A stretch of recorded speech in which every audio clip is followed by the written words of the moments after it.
सेवा। मित्रों, आज राजौरी विधानसभा चुनाव में आपके प्रिय मित्र नेता सुभाष बाबू दोटे महाविकास आघाड़ी के तरफ से ये चुनाव भारी मेजॉरिटी से जिताने के लिए हजारों लोग अब इधर शामिल हुए। यहाँ के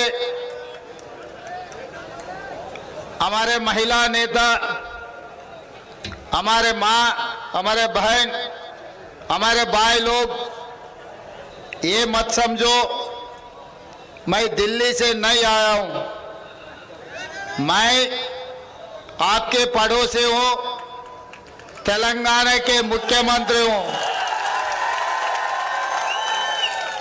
आप लोग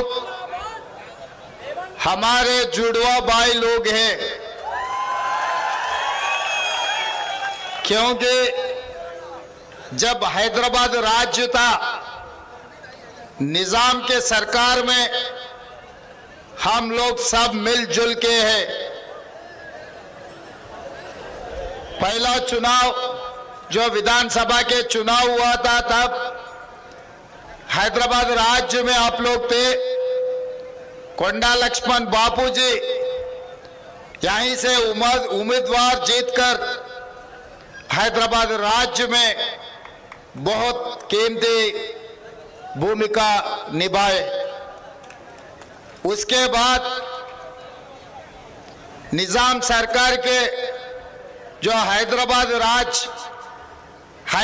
महाराष्ट्र ज्यादा से मराठी बोलने वालों को महाराष्ट्र में मिला दिए, जो कर्नाटका कन्नड़ी का बोलने वाले को हैदराबाद कर्नाटक में, कल्याण कर्नाटक में मिला दिए, जो ज्यादा से ज्यादा तेलुगु बोलने वाले को आंध्र प्रदेश में, हैदराबाद तेलंगाना बनकर उसमें हमको भर्ती किए। मगर राज्यों में अलग अलग होगा। आप महाराष्ट्र राज्य में होगा, हम तेलंगाना राज्य में होगा, हमारे भाई लोग कर्नाटक राज्य में होगा, मगर हम सब लोग एक ही परिवार के हैं। हम सब लोग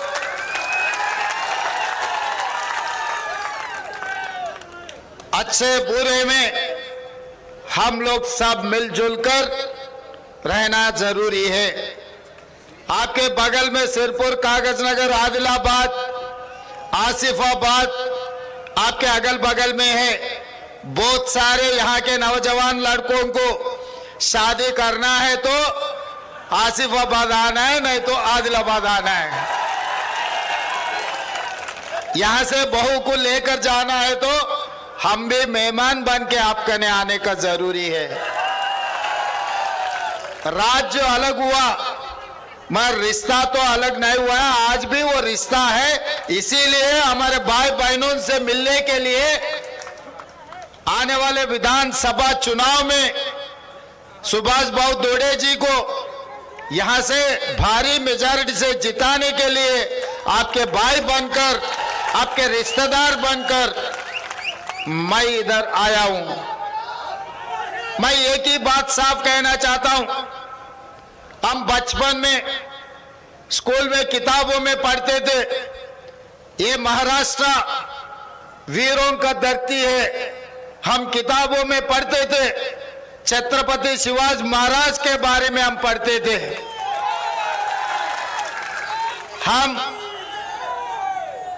हम किताबों में पढ़ते थे डॉक्टर बाबा साहेब अम्बेडकर के बारे में। संविधान ने जिस देश को दिया हुआ है ये धरती का पुत्र है।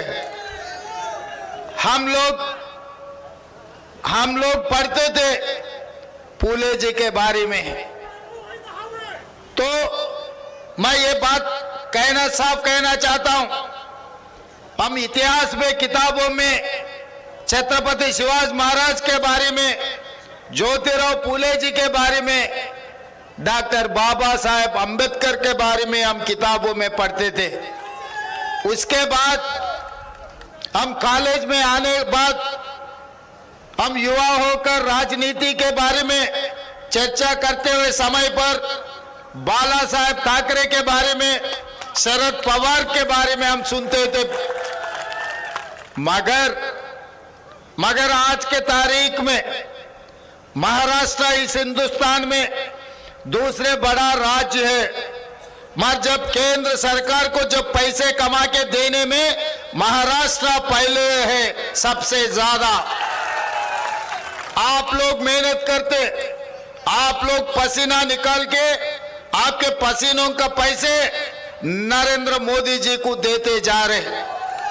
आज मुंबई, मैं इस समय पर आपको याद दिलाना चाहता हूं, इस हिंदुस्तान में 6 बड़े बड़े शहर, दिल्ली बीजेपी के साथ नहीं है, बेंगलोर बीजेपी के साथ नहीं है, चेन्नई बीजेपी के साथ नहीं है, कलकत्ता बीजेपी के साथ नहीं है, हैदराबाद शहर बीजेपी के साथ नहीं है।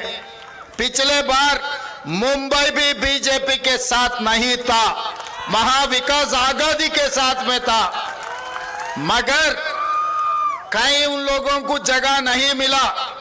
मगर महाराष्ट्र में मुंबई शहर में एकनाथ शिंदे जो धोखा है, धोखा देने वाले, जो उनको भरोसा करके बाला साहेब ने उनको मंत्री बनाया, वो मंत्री बनकर उद्धव ठाकरे जी के पीठ में चूरा बोक कर धोखा देके धोखाबाज बन के वो गुजरात के गुलाम बन गए। और दूसरा, शरद पवार जी ने अपना बेटा समझकर अजित पवार को मंत्री से आगे उप मुख्यमंत्री भी बनाया। अपने चाचा को खुद पीठ में चूरा बोक कर धोखा देने वाले अजित पवार हैं आज के तारीख में। हमारे मराठी भाइयों से मैं एक ही बात पूछना चाहता हूं, आप किसके वारिस है? छत्रपति शिवाजी महाराज के वारिस है, डॉक्टर बाबा साहेब अंबेडकर के वारिस है। मगर आज हिंदुस्तान में अगर आप सर उठा के बोलना है तो ये धोखेबाजों को, ये धोखा दिया हुआ शिंदे को, अजित पवार को दफन कर देना, तो ये आपके तभी मराठा योद्धाओं का, हमारे मराठी भाई बहनों का नाम रोशन हो जाएंगे इस हिंदुस्तान में। नहीं है तो आज के तारीख में हम देख रहे हैं आपको धोखा दिए सो वाले दोबारा मुख्यमंत्री बनने के लिए, क्योंकि मुंबई शहर को लूटने के लिए गुजरात से 2 लोग निकला हुआ है, एक प्रधानी दूसरा अदानी। ये डबल इंजन के सरकार का मतलब एक अदानी दूसरा प्रधानी। मुंबई में जो स्लम है वहां पर जगह है बहुत कीमती है, सोने भी आप खरीद सकते, मगर मुंबई में 1 गज का भी जगह आप नहीं खरीद सकते। इसीलिए वहां के जगह के ऊपर अदानी का नजर लग गए। वो नजर अदानी, कल अजित पवार ने कहा जिस दिन शरद पवार जी को, उद्धव ठाकरे जी को चूरा बोका था, अदानी हमारे साथ में थे, हम सब मिलकर साजिश करके महाविकास आघाड़ी सरकार को गिरवा दिए। कल ही बयान दिया अजित पवार ने। इसका मतलब मुंबई लूटने के लिए वो लोग गुजरात से यहाँ पर आए। इसीलिए मैं एक बात, ऐसा ही एक आदमी था तेलंगाना में, उनका नाम है चंद्रशेखर राव। तेलंगाना को लूटने में उनके परिवार तेलंगाना सब लूटकर हजारों करोड़ों रुपए कमाए। हम देख देख कर 9 साल देखा, उसके बाद हम कदम उठाए। कांग्रेस पार्टी के कार्यकर्ता अपने साथ दिए, सब लोग घर पे नहीं गया। 1 साल तक गांव गांव कोने कोने पे तेलंगाना में हर गली गली घूमकर गरीब लोगों का आवाज बनकर वो चंद्रशेखर राव को हम दफन कर दिए तेलंगाना में। आज के तारीख में उनका नाम नहीं है, उनका निशान नहीं है तेलंगाना में। आपके भाई बनकर, आपके बेटा बनकर, आपके सम्मान बनकर तेलंगाना में कांग्रेस के सरकार हम लागू किए। 6 गारंटी दिए तेलंगाना में। 6 गारंटी में महाराष्ट्र तेलंगाना में कोई फर्क नहीं है। एक किसानों का राज्य है। किसान जब अच्छा है, किसान खुशी रहा तो राज्य खुशी रहेंगे। राज चलाने का मतलब भी किसानों के भला करना है। इसीलिए हमारा सरकार बनते ही 25 दिन में लिखो। पत्रकारों से मैं ये बात साफ कहना चाहता हूं, आप लोग लिख लो।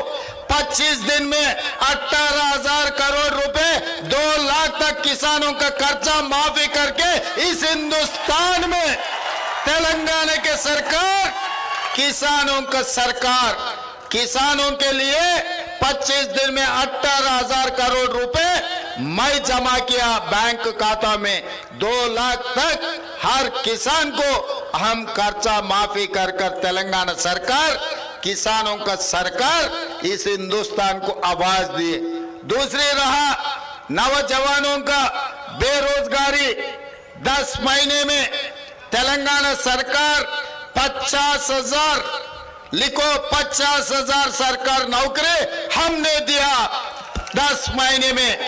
आज मैं सवाल कर रहा हूं मोदी जी से, आपके गुजरात में ये 20 साल हो गए आपके राज्य सरकार बनकर, ये 20 साल में कोई एक साल में 50,000 नौकरी अगर गुजरात में दिया हुआ तो दिखा दो। मैं सवाल कर रहा हूं प्रधानमंत्री जी से, या नहीं एकनाथ शिंदे जी से मैं सवाल कर रहा हूं, महाराष्ट्र में कितने सरकार नौकरी दिया हुआ है आप? मैं आपसे बहस करने के लिए तैयार हूं। तारीख लगाओ, मैं आऊंगा मुंबई शहर को, मैं आपसे मुकाबला करूंगा, आपसे मैं बहस करूंगा। इसीलिए और उसके अलावा हमारे माँ बहन कभी माँ को देखने के लिए नहीं तो मंदिर को जाने के लिए बस किराए पूछे तो उनके परिवार ने अभी नहीं है पैसे, दशहरा को पूछे तो दिवाली को जाएंगे, दिवाली को पूछे तो संक्रांत को जाने के लिए बोलते थे। मगर आज के तारीख में उनके परिवार ने हस्बैंड बाहर काम के लिए गए तो सीधा सीधा बस चढ़कर माँ के घर पे जा सकता है, क्योंकि आज पूरा तेलंगाना राज्य में हमारा महिलाओं के लिए आरटीसी बस में कहीं पर भी चढ़ो, कहीं पर भी जाओ, एक पैसा भी पूछने वाले नहीं है। जेब में, पर्स में एक पैसा रहने का जरूरी नहीं है। हमारे महिलाओं के लिए, हमारे माँ के लिए, हमारे बहनों के लिए बस में मुफ्त बस चलने के लिए हम लोग तेलंगाना राज्य में दिया हुआ है। ये 11 महीने में 1,10,00,000 महिला लोग बस चढ़कर मुफ्त राइड किए। उसके लिए 3,600 करोड़ रुपए आरटीसी को मैं सरकार के पैसे जमा किया। आप जाके मोदी जी, आपके सरकार, आपके जिम्मेदारी लोगों को तेलंगाना भेजो, मैं हिसाब किताब पूरा आपको देता हूं। और उसके अलावा भी हमारे महिलाओं के लिए खाना पकाने, बच्चों को स्कूल को भेजना है तो सिलेंडर इतना महंगा हो गए, सिलेंडर देखते ही पटाखे फोटे जैसा हो गए। सिलेंडर का दाम देखे तो 1,200 रुपए हो गए। हमारे माँ बहन लोग रुपए रुपए जमा करके रखे तो मोदी जी लूट रहा है। इसीलिए मोदी जी आप कितना भी करो, मगर हमारे माँ बहनों को 500 रुपए में घर पे सिलेंडर दे रहा हूं। आपके बगल में जो रिश्तेदार है तो जाके पूछो उनको 500 रुपए में सिलेंडर मिल रहा है या नहीं मिल रहा। आप तेलंगाना में किसी से फोन करके बात कर लो। और इसके अलावा भी गरीबों को, जो किसान है, जो खेतवार है, उन लोगों को बिजली 24 घंटा मिल रहा है। जब मैं पदयात्रा किए सो जब गरीब लोग आए थे मेरे कने, साहब हमको घर है मगर जमीन नहीं है, जमीन नहीं है तो फ्री जो बिजली दे रहा है जमीन ऐसो वाले को मिल रहा है, घर ऐसो वाले को कुछ नहीं मिल रहा है बोल के हमारे माँ बहन लोग मुझे दिखाए थे मेरा पद यात्रा में। तब मैं सोचकर सोनिया जी, राहुल जी से मैं पूछकर उन लोगों के परमिशन से आज तेलंगाना में हर गरीब घर में 200 यूनिट बिजली हम लोग मुफ्त में दे रहे हैं। 50 लाख परिवार लोग आज 200 यूनिट बिजली मुफ्त में ले रहा है। एक पैसा भी गरीब लोग बिजली के लिए किसी को देने का जरूरी नहीं है। ये हमारा कामयाबी है। इसीलिए हमारा जो कामयाबी 6 गारंटी तेलंगाना में लागू किए, आने वाले दिनों में महाराष्ट्र में महाविकास आघाड़ी का सरकार बने तो 5 गारंटी जो सुभाष बाबू दारे ने जो बात बोला था, 5 गारंटी लागू कर कर गरीब लोगों को भला के लिए हम लोग मेहनत करने वाले। ये पूरा इसी में है। हिंदी मराठी में आप हर घर घर में हमारे कार्यकर्ताओं को मेरा एक ही आदेश है, घर घर जाओ, हर घर से परिवार से मिलो। ये 5 गारंटी उन लोगों को समझा दो। आप कुछ करने का जरूरी नहीं है। बीजेपी वाले का ने पैसे है, वो पैसे बांटेंगे, शराब भी बांटेंगे, मगर वोट तो आपको मिलने वाले 5 गारंटी के वजह से। खाली आप ये 5 गारंटी का ये चिट्ठी घर घर में देकर आओ। हमारे सुभाष बाबू दाटे ने 50,000 वोट से यहाँ पर राजौरी असेंबली विधानसभा में जीतने वाले, इतना भरोसा मुझे है। क्योंकि मैं खुद गांव गए, गली गली गए, 6 गारंटी का हर घर में मैं चिट्ठी देकर आए। हर गारंटी से, हर परिवार से मैं वादा लिए, ये 6 गारंटी निभाने का जिम्मेदारी मेरा है, जिताने का जिम्मेदारी आपका है बोल के हर परिवार से मैं पूछा, उन लोगों से वादा लिए। इसीलिए आज तेलंगाना में कांग्रेस के सरकार बने। भाई, हमारे भाइयों से एक ही गुजारिश है, अगर ये वीरों का धरती, वीरों को जिताना है तो महाविकास आघाड़ी को जिता दो। अगर आपके नाम खराब करने वाले धोखेबाज लोग हैं सामने वाले, क्योंकि बाला साहब ठाकरे के वारिस लोग अगर सरकार में रहा, अगर राहुल गांधी जी के वारिस लोग सरकार में रहा तो गुजरात से कोई हिम्मत नहीं करेगा महाराष्ट्र को लूटने के लिए। वो लोगों को महाराष्ट्र लूटना है तो एकनाथ शिंदे कुर्सी में बैठना है, अजित पवार ने उनके मदद देना है। ये 2 लोग रहा तो वो 2 लोग आके आपके महाराष्ट्र को लूटने वाले हैं। ये 2 के 2, 4 के 4, 420 है। ये 420 लोग महाराष्ट्र लूटने के लिए कोशिश कर रहे हैं। इसीलिए आज इस चुनाव नहीं है, ये चुनाव के हर बार चुनाव आते रहता है, जाते रहता है। ये चुनाव नहीं है, ये चुनाव एक लड़ाई है। इस लड़ाई में कांग्रेस के कार्यकर्ता वीर बनकर घर घर जाके कांग्रेस पार्टी और शिवसेना और शरद पवार एनसीपी को जिताना है। हमारे शिवसेना हमारे भाई लोगों को मेरा एक ही गुजारिश है, बाला साहेब के वारिस असली लोग महाविकास आघाड़ी को जिताने के लिए कोशिश करते। वैसे ही यहाँ पर अब आते वक्त हमारे प्रिय मित्र संपत ने कह रहा है कि एक इंडिपेंडेंट उम्मीदवार है, उनका काम है बीजेपी का बी टीम बनकर काम करने का। उनका कुछ नहीं है, उसका डिपॉजिट भी मिलने वाला नहीं है। उनका एक ही इच्छा है कैसे कांग्रेस पार्टी को हराना। ये जनता के जो प्रिय नेता है सुभाष बाबू धाड़े को कैसे गिराना। ऐसे लोगों को भरोसा मत करो। उनको एक भी अगर वोट दिया ना, वो एकदम वेस्टर्न कोल फील्ड्स में जो कचरा में डाले तो क्या होने वाले, वही होने वाले। ऐसे लोगों को वोट दिए तो आपके वोट को खराब मत करो। आने वाले दिनों में अपना सरकार बनने वाले, 5 गारंटी लागू करने वाले। आप एक वोट दिए तो एमएलए के साथ साथ आपको दूसरा बोनस मिलने वाले। क्या है वो बोनस? तेलंगाना मुख्यमंत्री आपके भाई बनकर काम करने वाले। महाराष्ट्र में नहीं, तेलंगाना हैदराबाद में भी आप लोगों को राजौरी से कोई भी हैदराबाद आए, कुछ भी काम पड़े, आपके भाई रेवंत रेड्डी आपके साथ खड़ा रहेगा। आप एक और दो सेवक मिलने वाले आपको। एक सरकार में सुभाष जी ने बहुत बड़ा जिम्मेदारी निभाने वाले हैं, वो मेरा जिम्मेदारी है। इनको जिता दो। महाराष्ट्र सरकार में उन्होंने जिम्मेदारी निभाएंगे, तेलंगाना सरकार में मुख्यमंत्री होकर मैं जिम्मेदारी लेता हूं। एक वोट से आपको 2 सेवक मिलने वाले हैं। ऐसा बहुमत अब कहीं पर नहीं मिलने वाले। इसीलिए सुभाष जी जीत तो तय हो गए, मगर मेरा गुजारिश है उनको 50,000 से ज्यादा मेजॉरिटी मिलना है। आप लोग तैयार हैं? तैयार हैं? 50,000 वोटों से जिताने के लिए तैयार हैं? जो जो तैयार है हाथ उठाओ। एक हाथ रहा तो एक उठाओ, दो हाथ रहा तो दो उठा दो। जिसको जिसको दो दो हाथ है सब लोग हाथ उठा दो। जय कांग्रेस, जय जय कांग्रेस, जय कांग्रेस। धन्यवाद मित्रों।